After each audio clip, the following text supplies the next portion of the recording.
Bien. Yo tengo notado que vimos la traducción de direcciones de segmentación. Hoy tenemos que terminar de ver esta unidad de memoria virtual. Vamos a terminar de ver la segmentación. Ya nos falta muy poco. Y vamos a empezar a estudiar la unidad de entrada-salida. Eso es lo que vamos a aprender hoy. Este ejemplo de traducción, nada más lo repaso, pero me parece que ya lo habíamos visto, ¿sí? En la segmentación, ¿se acuerdan que podíamos tener segmentos de diferentes tamaños? Acá deberían aparecer, acá, en la memoria. La idea es que íbamos cargando los diferentes segmentos y esa información se registra en lo que se llama la tabla de segmentos. Entonces, ¿qué se registra en esa tabla? La dirección base, que es donde empieza, donde se aloja el segmento, el comienzo sería, por ejemplo, el segmento 3, a partir de la dirección de memoria 3200, segmento 3, dirección base 3200. Esa tabla guarda también el número del segmento para poder hacer la traducción y el límite del segmento, que sería el tamaño que tiene, ¿sí? Y también me guarda información acerca del tipo de datos. Tiene más columnas esta tabla, como el tema de la protección, por ejemplo, ¿sí? Los bits esos de protección. Pero bueno, la idea es no profundizar mucho en la segmentación, porque lo que más se está usando hoy en día es la paginación. Entonces, por eso es que la vamos a usar, como les dije, para compararla con la paginación. Para hacer la traducción, lo que, bueno, acá fueron apareciendo distintas direcciones de memoria. Para hacer la traducción teníamos que tener en cuenta la dirección lógica, que si ustedes se acuerdan estaba formada por dos partes. Una parte era el número de segmento, para poder entrar a la tabla, en eso es parecido a la paginación, ¿sí? El número de segmento. Y después venía el desplazamiento, que sería la posición dentro del segmento que uno quiere leer. Si yo quiero leer a la mitad del segmento o al comienzo del segmento, ese sería lo que se llama el desplazamiento. Entonces, con este número de segmento entramos en la tabla. Acá les puse un ejemplo, que queremos acceder a la dirección o el byte 150 del segmento 2. Entonces, como dice segmento 2, entramos en ese renglón de la tabla, nos fijamos el registro base, es decir, el valor de la dirección base, a partir de la cual está alojado ese segmento, y ese segmento, a esa dirección, perdón, hay que sumarle el byte al cual nosotros queremos llegar. Entonces, es muy sencillo, tomamos ese valor y se lo sumamos al 150. En este caso, como es 4300 más 150, la dirección física va a ser la suma 4300 más 150, lo que nos da un total de 4450. Ese valor va a ser el que se coloca en el bus de direcciones y entonces se accede al segmento número 2. ¿Qué hace el sistema operativo? Cada vez que se direcciona la memoria, controla que no estemos leyendo otro segmento, ¿sí? La dirección de memoria de otro segmento. Entonces, ¿cómo valida eso? Porque cada vez que obtiene este valor, que es la dirección física, chequea que esté entre la dirección base y el límite. ¿Cuál sería el límite? La suma de la dirección base más el 400. Es decir, que lo que chequea es que esté entre las direcciones 4300 más 400. Es decir, que esté entre 4300 y 4700. Si esa dirección física hubiera sido, por ejemplo, 6000, ahí salta un error por parte del sistema operativo porque se está queriendo acceder, por ejemplo, al segmento 1 y no corresponde, ¿estamos? Es una forma de protección que maneja la segmentación para garantizar que nos movamos dentro del segmento que corresponde, en este caso dentro del segmento 2. Bueno, ¿se entendió, no? Me parece que ya lo habíamos explicado la clase pasada, pero por las dudas hice como una breve explicación de la traducción. Vamos a ver qué ventajas tiene la segmentación y después lo vamos a comparar con la paginación. ¿Qué ventajas tiene? Que nosotros podemos organizar los datos tal cual lo vemos los usuarios, es decir, los datos en la segmentación se dividen entre los diferentes segmentos por tipo de datos. Es decir, que cada segmento contiene un tipo de datos diferente. Eso es una ventaja. ¿Por qué? Y porque me va a facilitar después compartir los datos. Ahí está, Medina Facundo. Bueno, Facundo, no hay problema. Sí, vi que varios, sí, ya tomé asistencia. Vi que varios ingresaron. A ver, Medina Facundo. Y entraron más. Cuando estaba hablando recién vi que habían entrado. Bueno, Muñoz Francisco. ¿Quién más? Entró alguien más, me pareció. Esperen que agrande el chat. A ver. Medina Facundo ya le puso. Muñoz Francisco también. Ah, Pereira Duarte. Ah, sí, yo vi que entraban, pero para no interrumpir. Ya que interrumpí, ahora le pongo presente a todos. ¿Quién más? Ya está Martín Pereira. Ah, más a Joaquina. Vos te vi entrar, sí. Bien, listo, Joaquín. Derrotarán luz.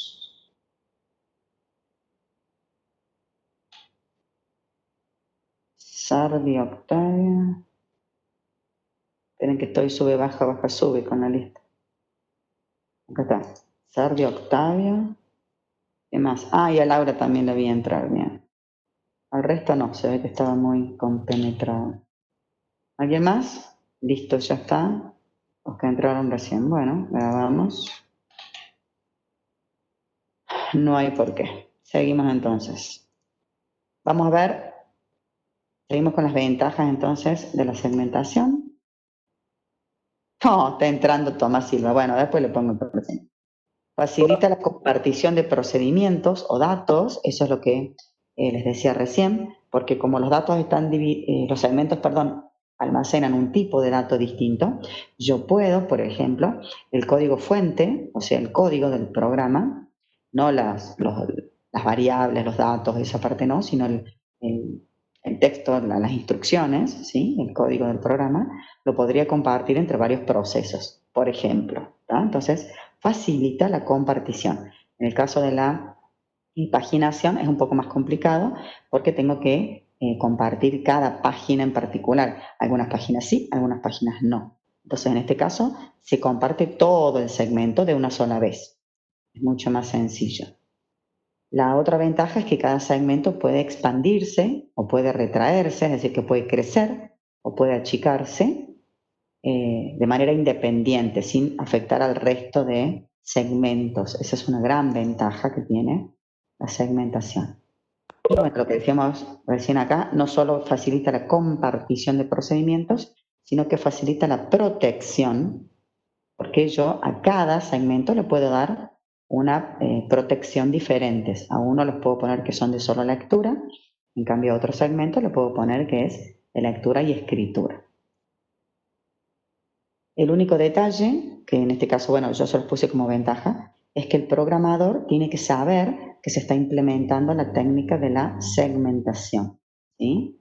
Eso tiene sus beneficios, pero también tiene sus desventajas en cuanto a que no es transparente al usuario. Es decir, ustedes tienen que, cuando hacen desarrollos, marcar muy bien o avisarle al sistema operativo qué segmentos o qué información va a contener cada segmento. Tiene que definirlos a los segmentos. En cambio, en la paginación es más, ¿cómo les puedo decir? Más fácil. De hecho, nosotros hemos estado usando la computadora hasta ahora, hemos hecho algún desarrollo. Ustedes están en segundo año, pero seguro que algo han desarrollado. A ver, sí, Karen, ya te veo. Después, al final de la clase, me avisan y les pongo presentes, ¿sí? Porque ya interrumpí recién la clase para poner presentes. Después hacerme acordar no tengo papel a mano para anotar, para ponerles presentes después. El programador les decía, en el caso de la paginación, no necesita saber que se está usando esa técnica y es totalmente transparente. Entonces, nosotros ya hemos hecho desarrollos y no nos importa si no nos interesaba qué técnica de memoria virtual se estaba usando. En ese sentido, facilita más el uso de una máquina, ¿sí? Cuando uno hace desarrollo. Bueno, buen día, perdón Karen, vos me saludaste y yo no te saludé, buen día. Vamos a hacer como un análisis comparativo, que es lo que les decía, para eso estudiamos la segmentación, para compararla con la paginación.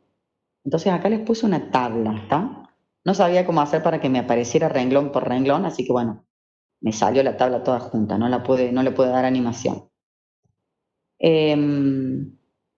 Vamos a ir viendo característica por característica. A pesar de que está toda la tabla entera, tratemos de enfocarnos. Yo las voy a ir marcando con el mouse y vamos a ir leyendo y explicando cada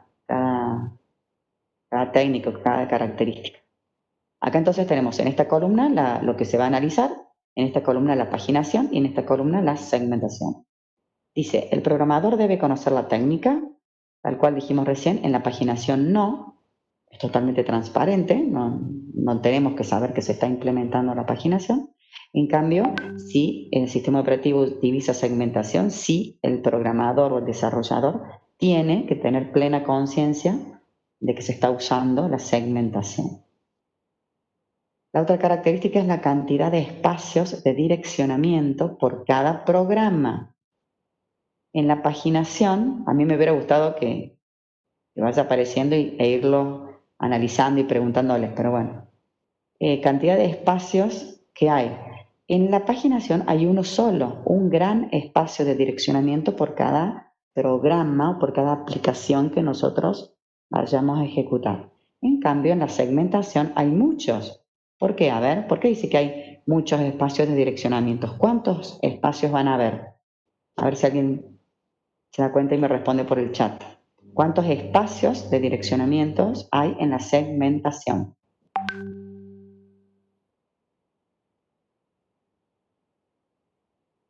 ¿Me quedé sin audiencia o no me siguieron en el tema? Bien, Luca. ¿Y qué sería eso de cada tipo de dato? ¿Cómo se llama en la segmentación?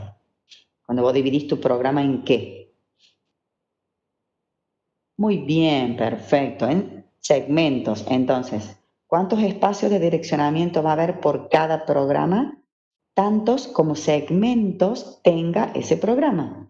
Si nuestro programa lo dividimos en 10 segmentos, vamos a tener 10 espacios de direccionamiento.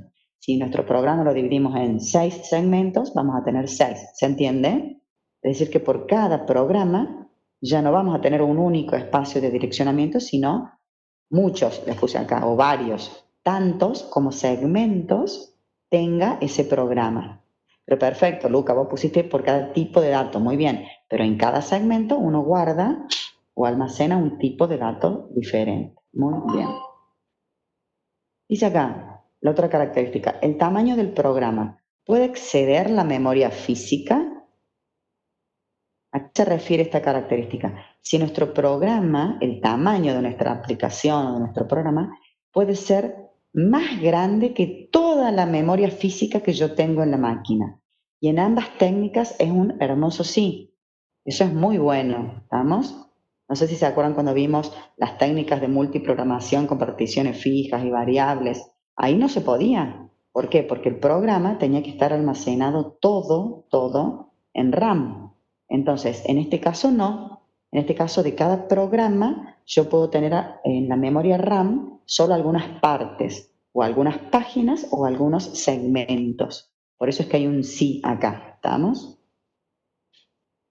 Se diferencian los procedimientos de los datos. Acá la pregunta, en la característica se refiere a que si se pueden distinguir los tipos de datos.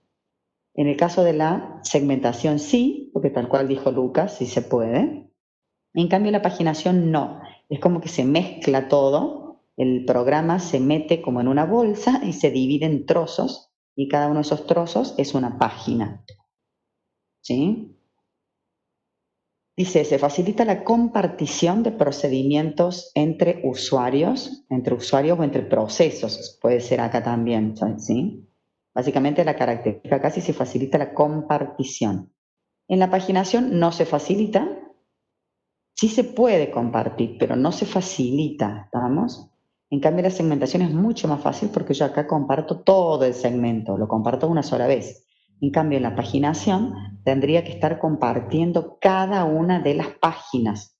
No es que no se pueda, sí se puede, lo que pasa es que no se facilita. Es más complejo, más complicado compartir en la técnica de la paginación. Y acá les puse, se genera fragmentación, o sea, ¿qué tipo de fragmentación genera cada una de las técnicas? La paginación genera fragmentación interna en la última página, ¿sí? En caso de que no ocupe toda la página completa.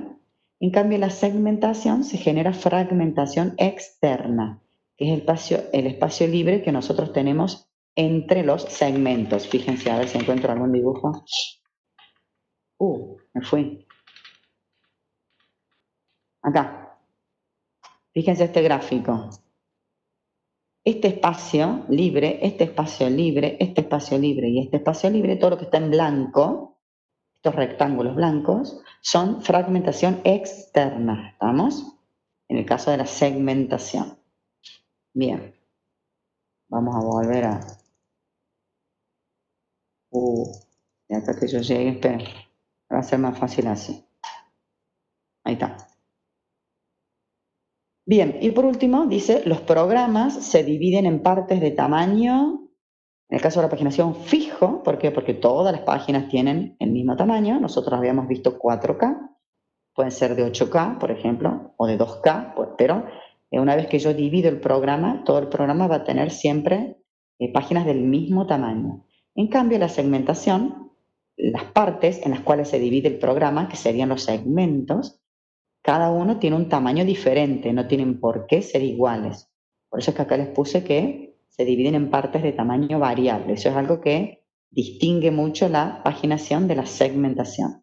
El tamaño de las partes en las cuales se divide, el tipo de fragmentación, ¿sí? Si se pueden proteger por separado los datos o no. Fíjense que todo esto donde dice no, sí, no, sí, no, sí, porque son características que distinguen la paginación de la segmentación. Bueno, para ir concluyendo el tema de memoria, que nos llevó bastante, tuvimos como un mes viendo memoria, esta creo que es cuarta o la quinta clase, ya no me acuerdo. Se pueden unir las dos técnicas, ¿tá? Se puede unir la segmentación con la paginación. ¿Qué significa eso? Que nosotros podemos dividir nuestro programa en segmentos y a su vez, para aprovechar los beneficios de las dos técnicas, dividimos ese segmento en páginas. ¿Vamos? Eso hace que nosotros no tengamos que tener el segmento entero en la memoria, sino que podemos llegar a tener algunas partes de ese segmento en la memoria y otras partes en el área de swap.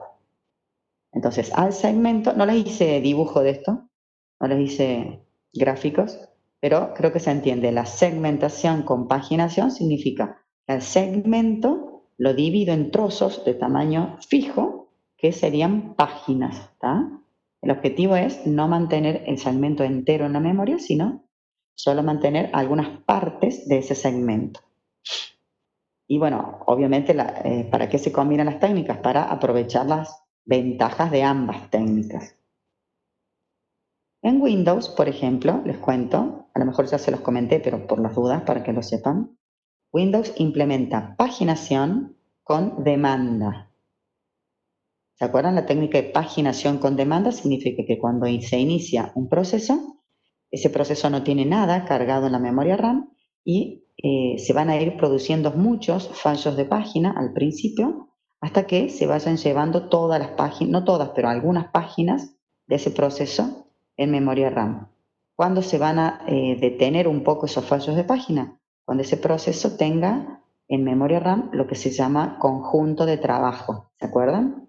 Bien, entonces Windows implementa paginación con demanda. No implementa prepaginación, acá se los puse con mayúsculas, ¿vamos? No prepagina nada Windows. Y lo que hace Windows es, mientras no necesite, o sea, mientras tenga lugar en la memoria, lo levanta entero al proceso, es decir que va a tener todo el proceso en memoria RAM. ¿Por qué le conviene hacer eso? Y para no tener tantos accesos a disco, porque todos los accesos a disco son lentos, ¿está? Cada acceso a disco significa que nos demoramos. Entonces, mientras tenga memoria, todo el proceso está entero en memoria. A medida que nosotros vamos abriendo más pestañas y más pestañas, ahí sí no le cabe todo en la memoria RAM, empieza a bajar procesos al área de swap.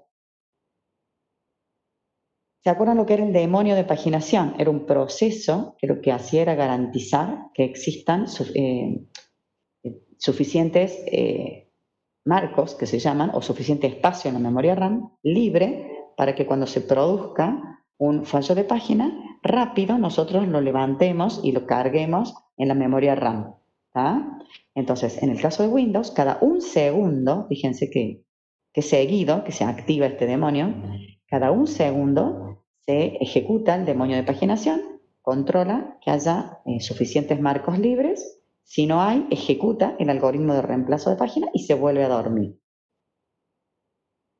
En el caso de Linux, también implementa paginación con demanda, sin prepaginación, o sea, son muy parecidos los dos sistemas operativos, y no maneja para nada el concepto de conjunto de trabajo. ¿Tá? Para implementar el algoritmo de reemplazo de páginas, lo que usa Linux es el algoritmo del reloj, es el que más se usa, ¿se acuerdan? El algoritmo del reloj, para decidir qué página extraer de la memoria. Es decir, que se implementa, era igual que, no sé si se acuerdan, el de segunda oportunidad, la única diferencia era en la implementación física, que era una lista circular, este algoritmo. Y me olvidé de ponerles, a ver si no está en la diapositiva, no, no está. Me olvidé de ponerlo acá, pero les comento que Windows, ¿se acuerdan que estaban las políticas de asignación local versus global?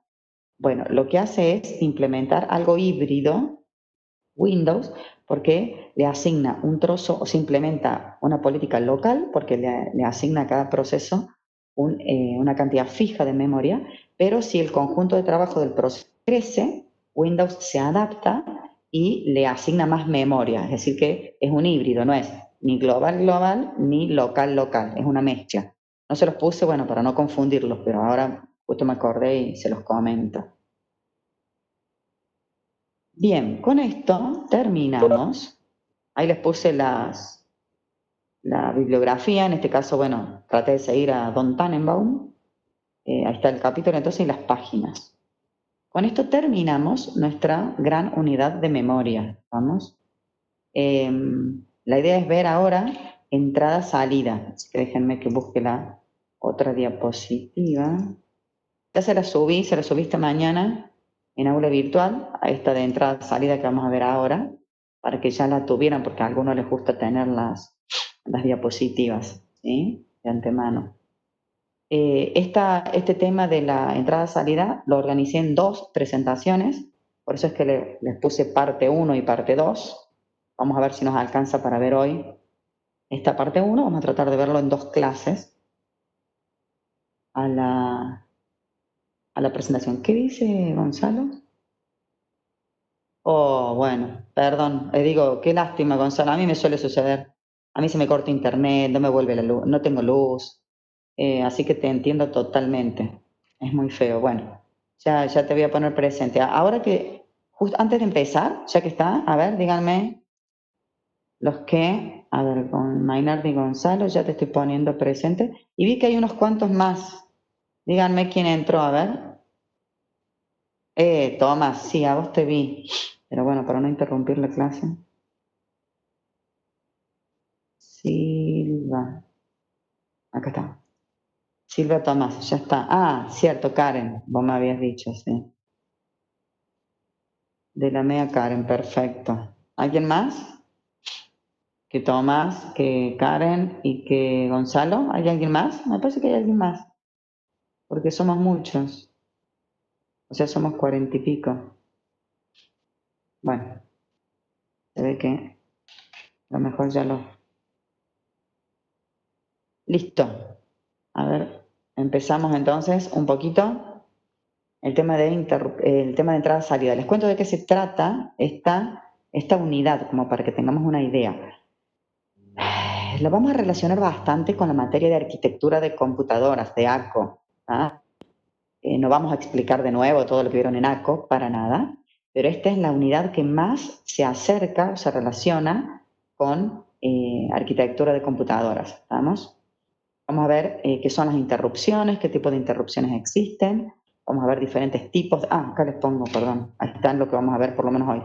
Diferentes tipos de dispositivos vamos a ver cómo el sistema operativo se relaciona con esos dispositivos. Ese es el objetivo de esta unidad, ver cómo el software del sistema operativo se relaciona con el hardware, ¿sí? Con los diferentes dispositivos. En general, todo lo que sean dispositivos se les llama entrada-salida, así lo vamos a llamar nosotros. ¿Por qué? Y porque esos dispositivos me permiten ingresar datos o mostrar datos, ¿ah? O almacenar datos en el caso de los discos. No vamos a analizar todos los dispositivos para nada, nos vamos a enfocar en los discos, ¿vamos? Vamos como a profundizar el tema de los discos, vamos a ver qué son los controladores de dispositivos y vamos a ver una técnica que se llama DMA, que algunos la han visto ya en arquitectura, en ACO, nosotros lo vamos a ver desde el punto de vista del sistema operativo. Ahí también quizás haya una superposición de temas, pero sí o sí lo tenemos que ver, ¿tá? Y la segunda parte, que bueno, no la tengo acá, vamos a ver la tecnología RAID, de qué se trata, cuáles son los tiempos de acceso a disco, o sea, directamente nos vamos a enfocar a disco, como quien dice, la segunda parte de esta unidad. Vamos a los temas entonces. Era como para que tuvieran un pantallazo general. Y vamos a ver también cómo hacer para mejorar los tiempos de acceso a los discos. No a los discos sólidos, pero sí a los discos rígidos, ¿sí? Los comunes. Hoy día están los dos, entonces bueno, en un futuro cuando ya solo hayan discos sólidos, hay algunos temas que vamos a ver hoy que vamos a ver la semana que viene, perdón, que ya no los vamos a tener que estudiar más, ¿tá? Pero por ahora los vamos a ver. Vamos a empezar viendo el concepto de interrupciones. Cuidado con la bibliografía a ver, ya se los muestro, con la bibliografía de esta unidad, porque abarca varios capítulos de los libros. Fíjense, miren, de este tema justamente de interrupciones, por eso me acordé, el capítulo 1 de Stallings, ¿sí? Ahí están las páginas. Después, vamos a ver el capítulo 11 de Stallings y también les puse el Tannenbaum. Acá pueden elegir cualquiera de los dos para estudiar, el que les sea más fácil, ¿estamos? Pero bueno, les puse toda la bibliografía para que ustedes puedan elegir. Pero les aclaro que no es un solo capítulo, como veníamos viendo en las otras unidades o en los otros temas, sino que hay como varios capítulos.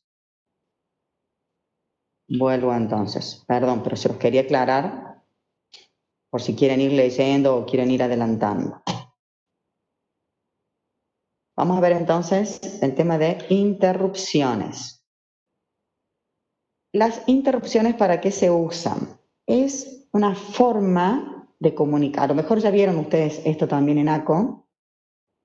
Acá los vamos a ver relacionado, como les digo, al sistema operativo. Entonces, bueno, les tuve que poner algún concepto mínimamente para que podamos partir. Vamos a ver tipos de interrupciones que existen y cómo se relacionan con el sistema operativo cuando se esté ejecutando un programa. Entonces, ¿qué son las interrupciones? Es la forma de comunicación entre los componentes de una máquina muy a bajo nivel. Es decir, que la forma de comunicación a bajo nivel entre los componentes de una máquina, básicamente en su relación con los dispositivos de entrada-salida, es a través de interrupciones.